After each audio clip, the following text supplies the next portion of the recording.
mga kasirin, may mga pag-ibig talagang hindi natitinag ng oras, distansya, o kahit ng mismong tadhana. Ito ang kwento ng isang babaeng natutong ipaglaban ang sarili at isang lalaking handang baliin ang mundo para sa kanya. Pero sapat ba ang pagmamahal para lampasan ang lahat ng hadlang?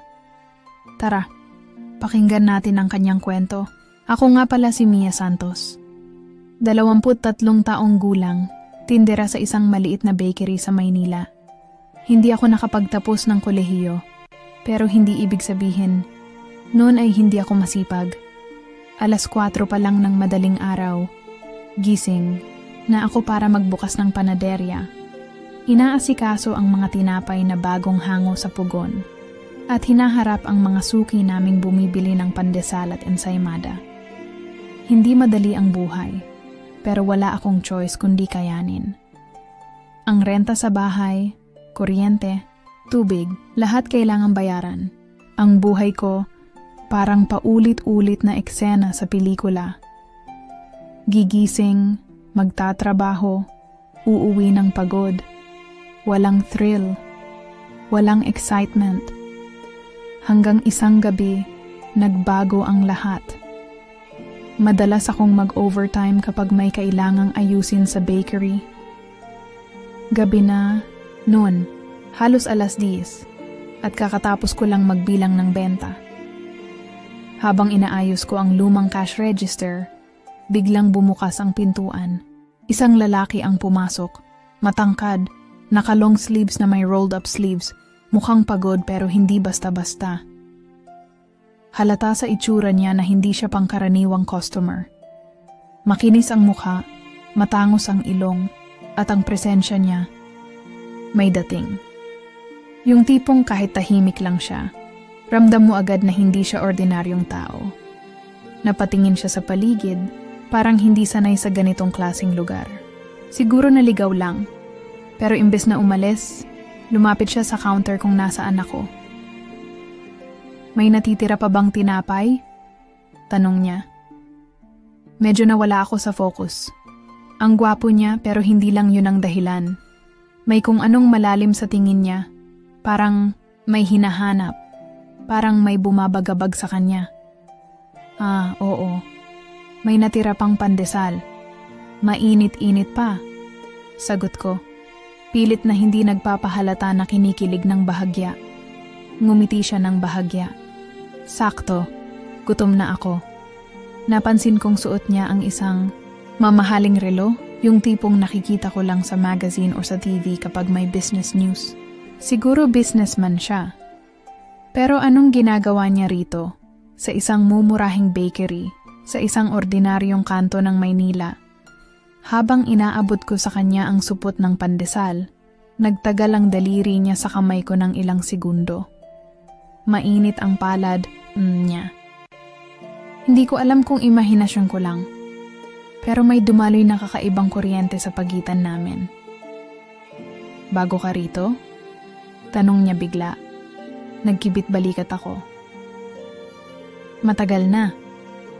Siguro hindi mo lang ako napapansin kasi hindi naman ako importante. Napakunot ang noo niya. Bakit mo naman nasabing yan? Ngumiti ako pero may bahagyang pait. Kasi sa mundong to, ang napapansin lang ay yung mayaman, maganda, at may sinasabi sa buhay. Hindi kasama doon ang isang simpleng tindera sa bakery. Sandaling natahimik ang lalaki. May kung anong bumakas sa mukha niya. Parang nagulat, parang may naisip siyang malalim. Tumitig siya sa akin. Pero hindi sa paraan na nakakatakot o bastos. Para bang tinutunaw niya ako. Parang iniisip niyang may gusto siyang sabihin, pero hindi niya alam kung paano. Hindi mo pa alam kung sino ako, no? Tanong niya. Umiling ako. Dapat ba? Napangiti siya ng bahagya, pero may kung anong misteryo sa mga mata niya. Siguro mas mabuting hindi mo muna malaman. At doon nagsimula ang lahat. Hindi ko alam kung bakit, pero pakiramdam ko, Ang lalaking ito, may dala siyang gulo sa buhay ko. At sa hindi ko maipaliwanag na dahilan, hindi ko alam kung gusto ko ba siyang layuan o mas lalo pang makilala. Mula nung gabing bumili siya ng pandesal, hindi na siya nawala. Halos gabi-gabi, pumapasok siya sa bakery bago ako magsara. Laging naghahanap ng mainit na tinapay. Laging nauupo sa parehong pwesto malapit sa counter. Hindi ka ba nagsasawa sa pandesal? Tanong ko minsan, habang inaabot sa kanya ang isang supot. Ngumiti siya, yung tipong may laman. Depende. Kung may kasama, hindi nakakasawa. Hindi ko alam kung bakit. Pero sa tuwing nandito siya, parang nag-iiba ang hangin sa paligid. Kahit hindi siya nagsasalita ng marami, ramdam ko ang presensya niya. May kakaibang init sa tingin niya. Isang uri ng atensyong hindi ko alam kung dapat kong ikatuwa o ikatakot.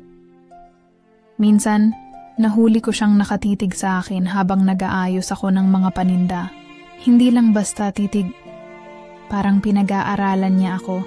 Sinusuri ang bawat galaw ko. Nakaramdam ako ng init sa pisngi, pero agad akong umiwas ng tingin.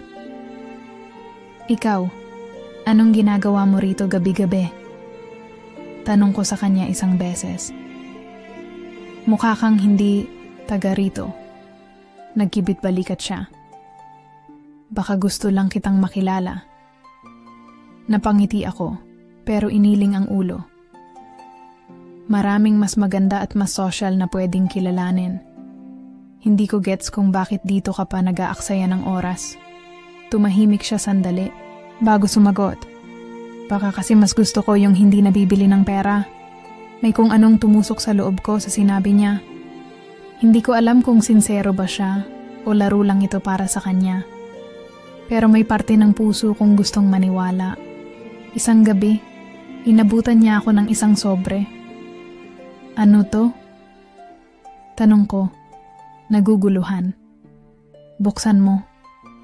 Dahan-dahan kong binuksan ang sobre. Nasa loob ang pera. Hindi lang basta kaunting halaga, kundi isang makapal na bugkos ng libo-libo. Napaatras ako, parang biglang lumamig ang paligid. Ano to? Sabi mo, mahirap ang buhay. Gusto kitang tulungan. Pinanlakihan ko siya ng mata. Tulong? Para saan? Para tumigil ako rito? Para bilhin mo ang oras ko? Hindi ganun. Kung tingin mo madadaan mo ako sa pera, nagkakamali ka. Putol ko, ramdam ang apoy sa dibdib ko. Oo, mahirap lang ako. Oo, minsan hindi ko alam kung saan ako kukuha ng panggastos kinabukasan. Pero hindi ibig sabihin nun, kaya mo na akong bilhin. Nanatili siyang tahimik, pero hindi siya umatras. Sa halip, lumapit siya, bahagyang yumuko, para matapat ang mukha niya sa akin. Hindi ko sinasabing kaya kitang bilhin, Mia. Mahina pero matigas niyang sabi. Pero gusto kitang protektahan. Kinilabutan ako sa paraan ng pagkakabigkas niya sa pangalan ko. Parang bawat letra, dinidilaan ng dila niya, dumudulas sa hangin at dumidikit sa balat ko. Gusto ko lang makatulong. Dagdag niya, ang tinig may bahagyang pagsusumamo. Umiling ako, pilit na nilalabanan ng kung anong nararamdaman ko. Hindi ko kailangan ng tulong mo. Isinilid ko ulit ang pera sa sobre at marahas na isiniksik sa palad niya. Hindi lahat ng problema, nasusolusyonan ng pera, bulong ko, bago lumingon at bumalik sa trabaho. Hindi ko alam kung nagalit siya o nasaktan. Pero nang sumilip ako mula sa sulok ng mata ko, nakita kong nakangiti siya. Hindi sa paraang nang aasar, kundi parang may natuklasan siyang bago, at doon ako nagsimulang matakot. Dahil ang isang tulad niya, sanay sa nakukuha ang gusto niya ay hindi ko alam kung paano ko napapayag ang sarili kong sumama sa kanya. Ethan? Oo, ngayon alam ko na ang pangalan niya. Ay hindi ordinaryong lalaki. Nalaman ko yun isang gabi nang sunduin niya ako sa bakery. Hindi lang basta nakasimpleng kotse. kundi isang mamahaling sasakyan na mukhang mas mahal pa sa buong kinikita ko sa isang taon. Dati, iniisip ko lang na mayaman siya. Ngayon, sigurado na ako. Sigurado ka bang okay lang na sumama ako? Tanong ko habang binabaybay namin ng EDSA. Tiningnan niya ako mula sa gilid ng mata. Bakit hindi? Hindi kasi ako bagay sa mundo mo. Napangiti siya, parang natatawa sa sinabi ko. Sino may sabi? Hindi na kailangan ng ibang tao para sabihin, yon. Alam ko naman sa sarili ko. Hindi siya sumagot agad. Sa halip, tinuon niya ang tingin sa daan. Hawak ng mahigpit ang manibela. Gusto lang kitang makasama. Wala nang ibang dahilan. Gusto kong maniwala. Gusto kong paniwalaan na sa gabing ito, kahit saglit lang, wala kaming pagitan. Pero nang makarating, kami sa hotel kung saan ginaganap ang event, agad kong naramdaman ang bigat ng mundong gusto niyang ipasok ako. Mga babae sa magagarang bestida, mga lalaking naka-Amerikana, ilaw na kumikislap mula sa mamahaling chandelier, mga basong puno ng alak na hindi ko alam kung paano i-pronounce. At ako, nakasuot ng isang simpleng itim na dress na ipinahiram sa akin ni Aling Rosa mula sa kabilang bahay. Kahit anong pilit, kung itaas ang kumpiyansa ko, ramdam kong hindi ako bagay dito. Hawak ni Ethan ang kamay ko habang dumadaan kami sa mga tao. Pakiramdam ko tuloy, lahat ng mata nakatingin sa akin, parang tinatanong, sino ang babaeng yan? Bakit siya nandito? Mia, bulong niya, marahang hinihigpitan ng hawak sa kamay ko. Relax. Pinilit kong nangumiti, pero hindi ko maiwasang mapansin ang isang grupo ng kababaihang nasa tabi namin. Mga magaganda, mukhang mayayaman, at walang ibang ginawa kundi titigan ako mula ulo hanggang paa na parang isang bagay na hindi nila maintindihan. Siya ba yung kasama ni Ethan? Is this a joke? Baka naman sekretary lang niya. Alam kong hindi nila inaasahan na marinig ko, pero hindi rin nila pinagtaguang pag-usapan ako. Napatingin ako kay Ethan. Hindi ko alam kung narinig niya, pero halata sa mukha niya ang tensyon. Lalayo na sana ako, pero biglang lumapit sa amin ang isang matandang babae. Elegante, matikas, halatang may sinasabi sa buhay. Ethan, malamig nitong bate. Sino ang kasama mo? Humigpit lalo ang hawak niya sa akin. Si Mia. Tiningnan ako ng babae mula ulo hanggang paa. Hindi ko alam kung anong mas masakit, ang malamig niyang titig o ang malamig niyang ngiti. A friend? Tanong nito, kahit halatang alam na niya ang sagot. No, sagot ni Ethan, walang pag-aalinlangan. She's someone important to me. Kung ibang sitwasyon siguro ito, kikiligin ako. Pero hindi ngayon. Hindi sa harap ng isang babaeng halatang hindi ako tinatanggap. Nakangiti pa rin ito, pero ramdam ko ang distansyang nilalatag niya sa pagitan namin. Ethan, anak, halika nga rito sandali. Tawag ng isang lalaking mukhang ama niya. Bago siya sumunod, saglit siyang lumingon sa akin. I'll be back. Tumango lang ako kahit gusto kong pigilan siya. Nang lumayo si Ethan, biglang lumapit ang matandang babae sa akin. Mas malapit.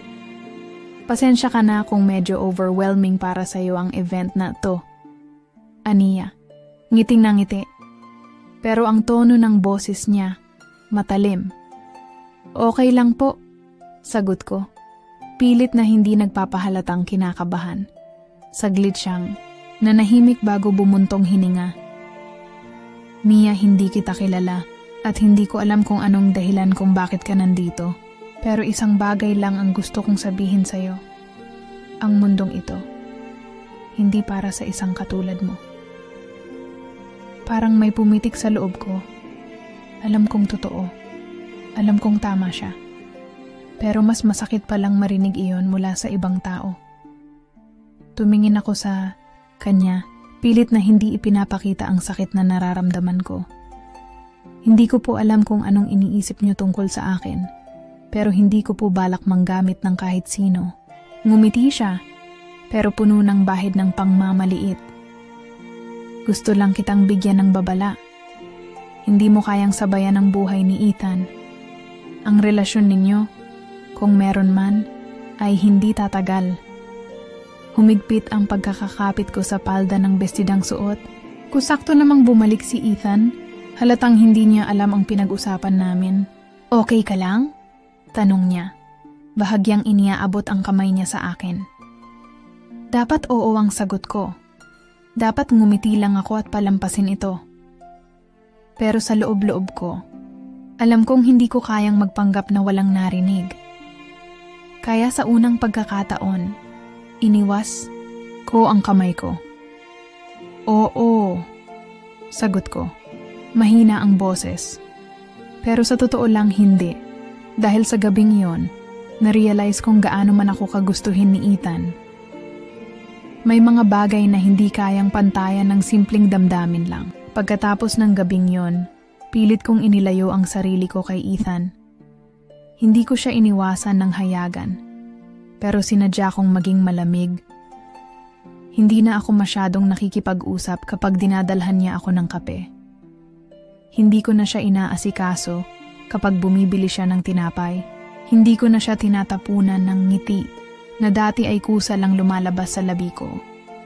Pero kahit anong ilayo ko, hindi siya bumibitaw. Anong problema, Mia?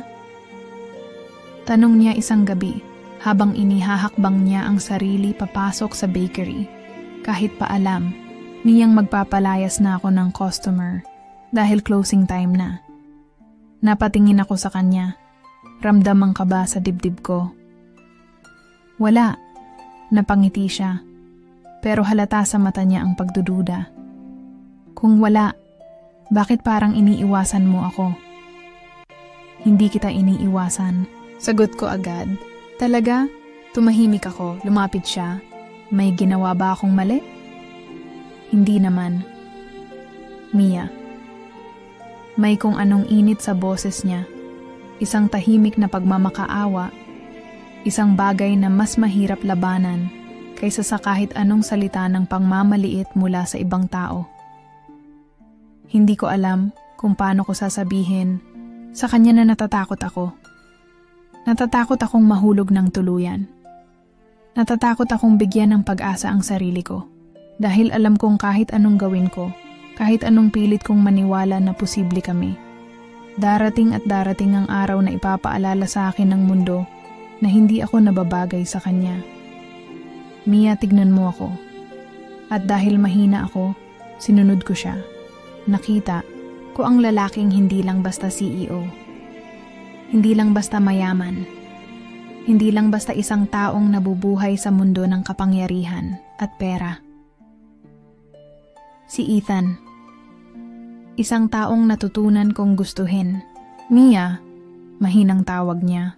At sa loob ng ilang segundo, parang naglaho ang pagitan namin. Hindi ko na napansin ang paligid. Hindi ko na naalala kung nasaan kami. Ang alam ko lang, siya lang ang nasa harap ko.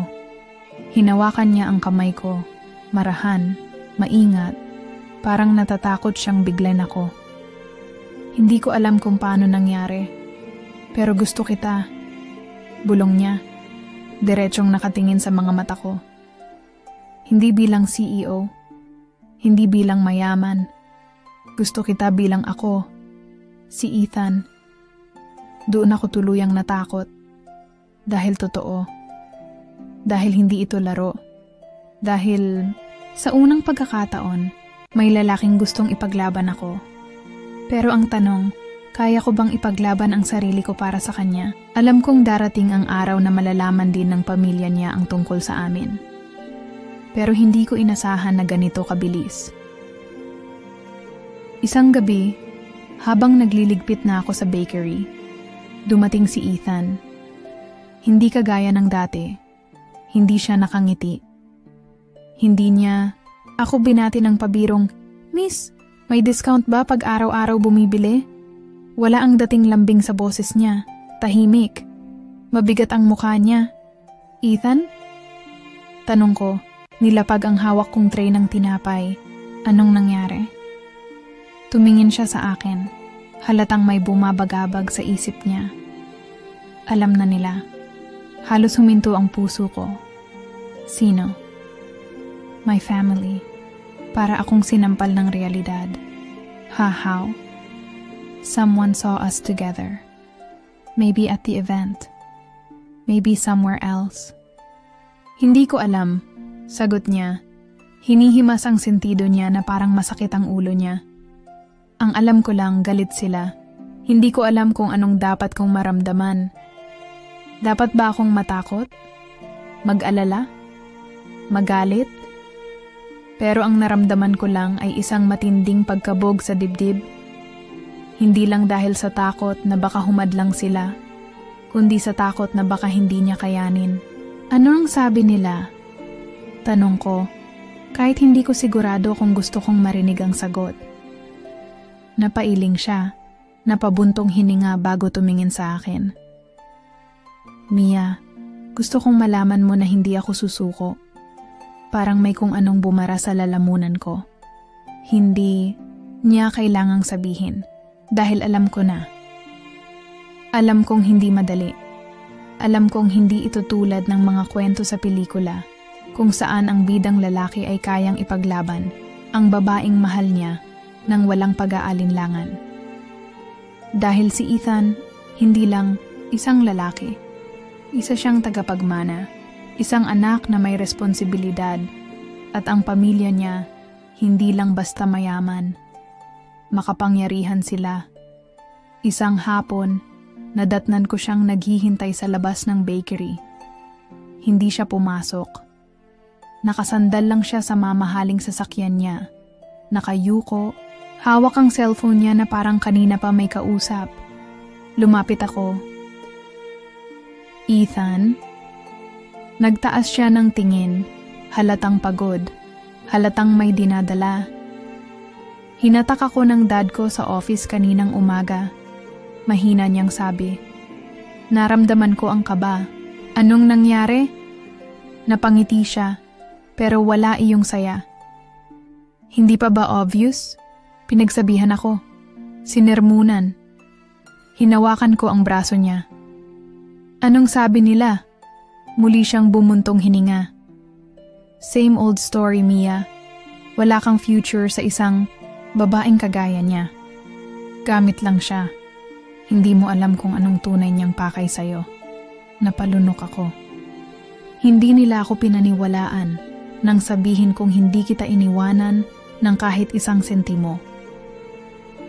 Tumingin siya sa akin. Masakit ang ekspresyon sa mukha niya. Kasi sa mundo nila, walang nagmamahal ng walang kapalit. Nanikip ang dibdib ko.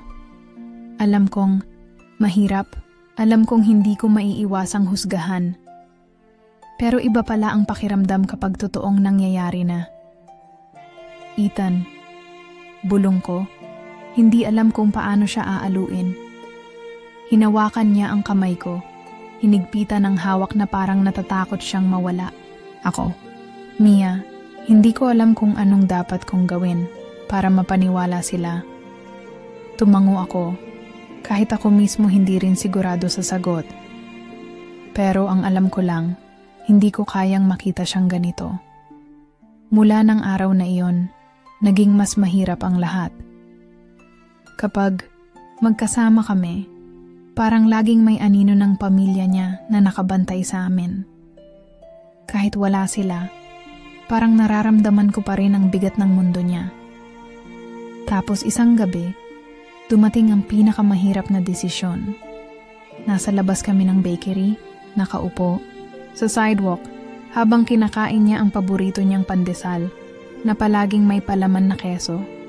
Tahimik lang kaming dalawa, walang nagsasalita. Pero ramdam ang bigat ng hanging nakapaligid sa amin. Ako na ang bumasag ng katahimikan. Ethan, lumingon siya.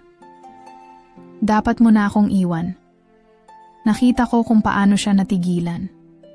Kung paano bumagsak ang ekspresyon niya mula sa pagkalito patungo sa sakit. What? Iwan mo na ako. Pilit kong pinatatag ang sarili ko. Kahit ang totoo, gusto kong bawiin ang sinabi ko. Mas magiging madali para sa'yo.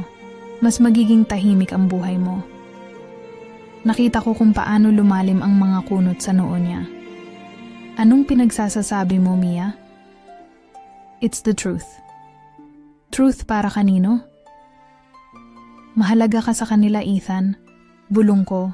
Halos hindi na makatingin sa kanya. Ikaw ang anak nila. Ikaw ang susunod sa pamilya nyo. Hindi ko kayang maging dahilan para sirain mo yon. I don't care. Sa unang pagkakataon, nakita ko siyang nagalit. Hindi lang galit. Frustrated. Mia, hindi mo naiintindihan. Anya, hinawakan ang mukha ko para tingnan ako sa mata.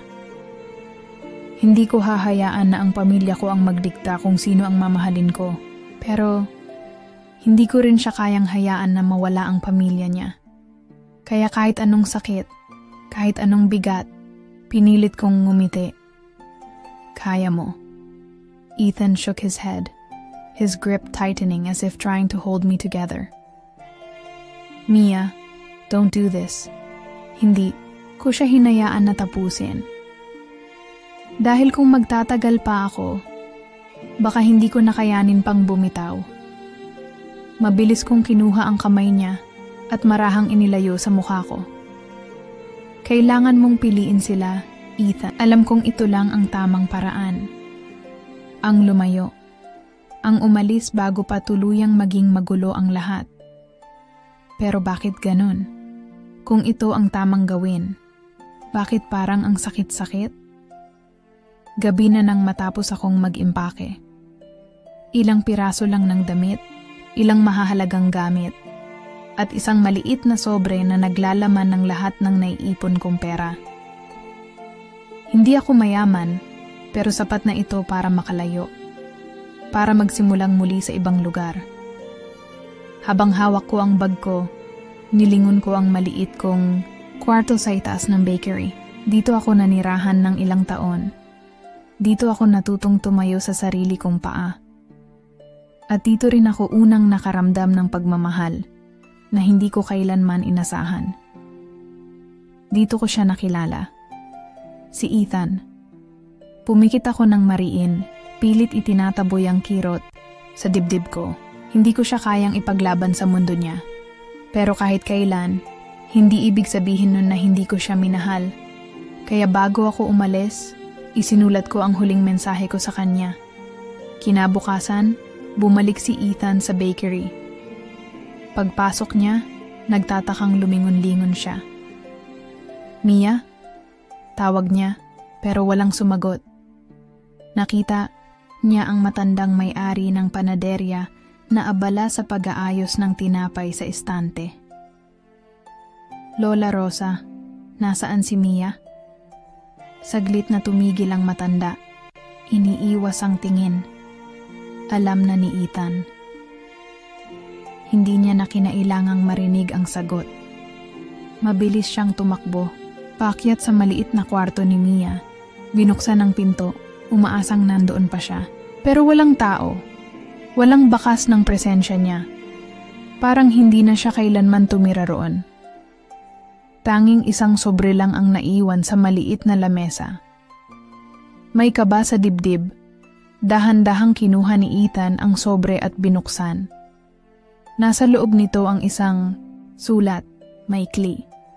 Pero sapat na para iparamdam sa kanya ang bigat ng desisyon ni Mia. Ethan, pasensya ka na kung hindi ko na hinintay na magpaalam pa ng personal. Alam kong hindi mo ako papayagang umalis. Pero ito lang ang alam kong paraan para hindi ka masaktan. Hindi kita kayang ipaglaban sa mundo mo. Alam kong mahal mo ako, Ethan. Pero may mga bagay na hindi nadadala ng pagmamahal lang. Mananatili kang mahalaga sa akin. Pero kailangan mong magpatuloy kahit wala ako. Paalam. Mia, bumagsak ang balikat ni Ethan habang mahigpit na hawak ang papel. Para siyang nawalan ng lakas. Para siyang nanlumo sa isang laban na hindi pa man nagsisimula, talo na siya. Hindi. Hindi ito matatapos ng ganito. Walang karapatan si Mia na basta na lang lumayo. At hindi rin niya kayang hayaan ito. Dahil ngayon niya lang napagtanto. Hindi lang gusto ni Ethan si Mia. Mahal niya ito. At kung ang akala ng babae ay hindi siya kayang ipaglaban, nagkakamali siya. Dahil ipapakita ni Ethan na hindi siya sumusuko. Hindi pa tapos ang kwento nilang dalawa. Ang pagkawala ni Mia ay parang isang sugat na hindi gumagaling. Hindi mahalaga kung ilang buwan na ang lumipas, kung ilang gabing pinagkakaabalahan niya ang sarili sa trabaho, kung ilang deals na ang napirmahan niya, ang puso niya ay nananatiling may kulang. Pero hindi ibig sabihin nun ay susuko siya. Dahil kung may isang bagay na natutunan niya kay Mia, ito ay ang hindi umaasa lang sa swerte. Kailangan mong paghirapan ang gusto mo. At gusto niya si Mia. Kaya ipapakita niyang karapat-dapat siya sa kanya. This is madness, Ethan. Sigaw ng ama niya nang ipahayag niya ang desisyon niyang humiwalay sa kumpanya ng pamilya. Matagal nang hinahawakan ng mga magulang niya ang Stringer Holdings, ang pinakamalaking real estate corporation sa bansa. Alam ng lahat na si Ethan ang susunod na tagapagmana. Ngunit ngayong humiwalay na siya, isang malaking iskandalo ito sa mundo ng mga negosyante. Hindi mo ba naiintindihan ang ginagawa mo? Galit na tanong ng kanyang ina. Lahat ng ito itinayo namin para sa'yo. Pero alam ni Ethan na hindi iyon para sa kanya. Para iyon sa pangalan nila. Para sa yaman nila. Hindi siya kailanman binigyan ng kalayaang mamili ng sarili niyang landas. Ayokong maging CEO dahil lang sinabi niyong dapat akong maging CEO. Tumayo siya ng diretsyo. Hindi na tinag sa bigat ng mga titig ng kanyang mga magulang. Gusto kong patunayan na kaya kong tumayo sa sarili kong mga paa. Hindi dahil sa apelyido ko, kundi dahil sa sarili kong kakayahan. At paano mo gagawin yon? Malupit na tanong ng ama niya. Ngumiti si Ethan, puno ng determinasyon sa kanyang mga mata. Simulan nating alamin. Mahirap ang sumubok magsimula muli. Sa loob ng maraming taon, sanay siyang may naghahanda ng landas para sa kanya. Pero ngayon, wala na siyang tagapagtanggol. Walang pangalan ng pamilya na sasalo sa kanya kung sakali siyang mabigo. Pero wala siyang pakialam. Gamit ang sarili niyang naipon, itinayo niya ang E-Striker Developments, isang maliit ngunit matapang na kumpanyang nakatutok sa mas abot kayang pabahay para sa mga pamilyang hindi kayang bumili ng mamahaling tirahan. Dati, natutunan niya kay Mia na hindi lahat ng tao nabibili ng pera. Ngayon, gusto niyang patunayan na hindi rin nabibili ng pangalan lang ang tagumpay. Dumaan siya sa maraming pagsubok. Maraming kumpanyang tumangging makipag-partner sa kanya dahil wala na siyang dalang apelyido ng pamilya niya. Maraming dating kaibigan ang lumayo sa kanya, takot na madamay sa gulo ng pamilya niya.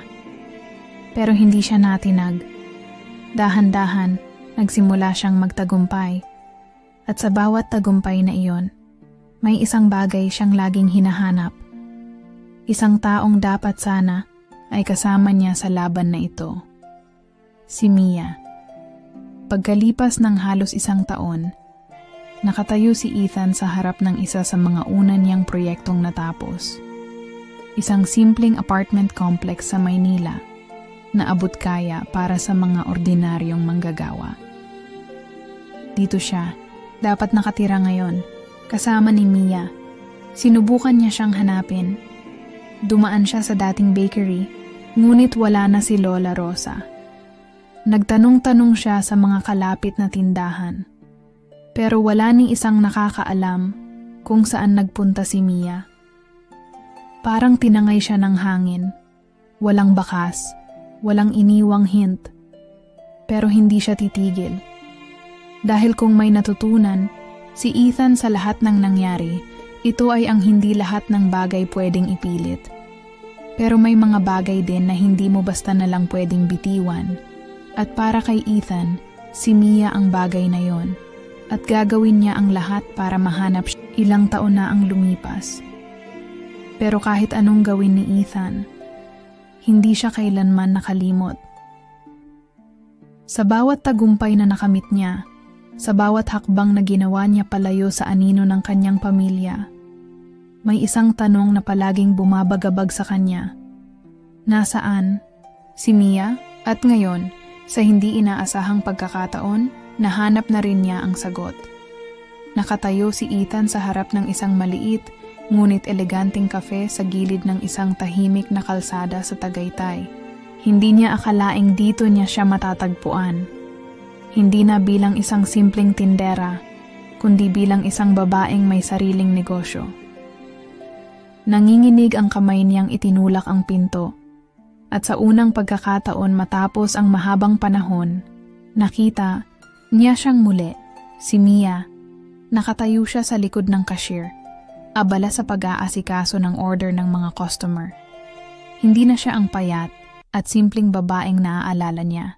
Mas maaliwalas ang mukha niya ngayon, may kumpiyansa sa bawat kilos niya, iba na siya. Pero siya pa rin, hindi napansin ni Mia ang pagpasok ni Ethan. Nakayuko siya habang binibilang ang sukli sa isang customer at nang sa wakas ay tumingala siya. Doon lang siya natigilan. Parang tumigil ang mundo sa pagitan nila. Parang bumalik ang lahat ng alaala. Ang mga matatamis na sandali. Ang masakit na pamamaalam. Si Ethan ang unang nagsalita. Matagal kitang hinanap. Maraming gustong sabihin si Mia. Maraming tanong, maraming galit, maraming pangungulila. Pero sa sandaling iyon, natamim siya. Hindi niya inaasahang makikita pa si Ethan. Anong ginagawa mo rito? Mahina niyang tanong. Pilit pinapanatili ang kanyang kumpiyansa. Lumapit si Ethan, walang takot, walang alinlangan sa kanyang mga mata. Wala nang hahadlang Mia. Bumuntong hininga siya, tinitigan ito ng diretso. Ikaw pa rin ang gusto ko. At ngayon kaya ko nang ipaglaban ka. Nagpanting ang tenga ni Mia sa sinabi niya. Kaya mo nang ipaglaban ako? Napapailing siyang tumawa. Pero hindi iyon tawa ng tuwa. Tawa iyon ng isang taong nasaktan noon at natuto ng mag-ingat. Ethan, hindi lang naman yun ang problema natin noon. Hindi lang pamilya mo ang dahilan kung bakit ako umalis. Pero mahal mo pa rin ako, putol ni Ethan, seryoso ang tono. Natigilan si Mia. Napayuko siya, hindi sigurado kung paano sasagutin niyon. Oh, pero takot pa rin siya. Hindi lang pag-ibig ang bumubuo sa isang relasyon, Ethan. Mahina niyang tugon.